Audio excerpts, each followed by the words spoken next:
গতকাল আমাদের একটা দলীয় কর্মসূচি থেকে আমার একটা বক্তব্য নিয়ে বিভিন্ন মিডিয়া এবং সোশ্যাল মিডিয়ায় বিভিন্নভাবে বিভ্রান্তিমূলক জনমনে বিভ্রান্তি সৃষ্টি করার চেষ্টা করেছে। আমি আসলে বিষয়টা হলো যে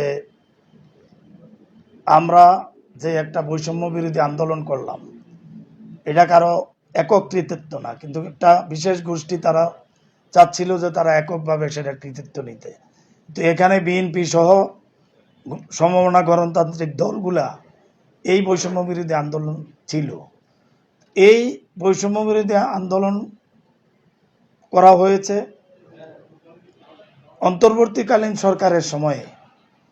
যারা দায়িত্বে ছিলেন একজন উপদেষ্টা, কুমিল্লার মুরাদনগর বাড়ি, তো স্থানীয় সরকার উপদেষ্টা আসিফ মোহাম্মদ সজীব ভুঁইয়া, তো ওর এলাকায় ওর উপজেলায় বিভিন্ন প্রকল্পের নামে এডিবি এবং রাজস্ব তহবিল থেকে আমাদের কুমিল্লা জেলা পরিষদ থেকে জেলা পরিষদের মাধ্যমেই 15 কোটি টাকার প্রকল্প নিয়েছে মুরাদনগর।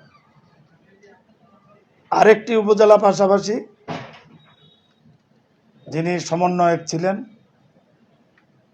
তৎকালীন সময়ে উনি সমন্বয়ক ছিলেন, বর্তমানে এমপি সাহেব হাসনাত আবদুল্লাহ সাহেব, ওই নির্বাচনের পূর্বে পর্যন্ত ওর এলাকায় 10 কোটি টাকার এডিবি এবং রাজস্ব তহবিল জেলা পরিষদের মাধ্যমে প্রকল্প নিয়েছেন।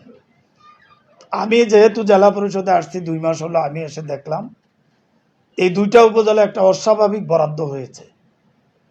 আমরা বৈষম্য বিরোধী আন্দোলন করলাম, কিন্তু আবার যারা দাবি করে এরাই আবার বৈষম্যের সৃষ্টি করেছে। এই বিষয়টাই আমি বোঝানোর চেষ্টা করেছি, কারণ এই বরাদ্দটা তো স্বাভাবিক বরাদ্দ না, এটা একটা অস্বাভাবিক বরাদ্দ দুইটা উপজেলায়। কারণ আরও তো আমার জেলায় 17টা উপজেলা আছে, অন্য উপজেলাগুলো তো ওই ওই তৎকালীন সময় 5 লাখ 10 লাখ 26 লাখ এরকম করে বরাদ্দ পাইছে, কিন্তু দুইটা উপজেলায় 10 কোটি প্রায়, আরেকটাতে 15 কোটি প্লাস, এখানে প্রায় 25 কোটি টাকার প্রকল্প তারা অস্বাভাবিকভাবে বরাদ্দ নিয়েছেন এডিবি এবং রাজস্ব তহবিলের। সেটাই আমি বলার চেষ্টা করেছি, বোঝানোর চেষ্টা করেছি, এটাই আমার তার অন্য কোনো না। বিষয়টা হলো যে এটাকে আমার এই বক্তব্য কেন্দ্র করে একটু ফোন আলাপ হয়েছিল হাসনাত আবদুল্লাহ সাহেবের সাথে।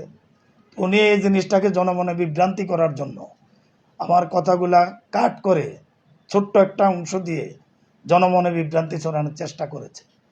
তো এটা আমি মনে করি ব্যক্তিগত কথোপকথন এভাবে কাট করে দিতে পারে না, এটা একটা অন্যায়।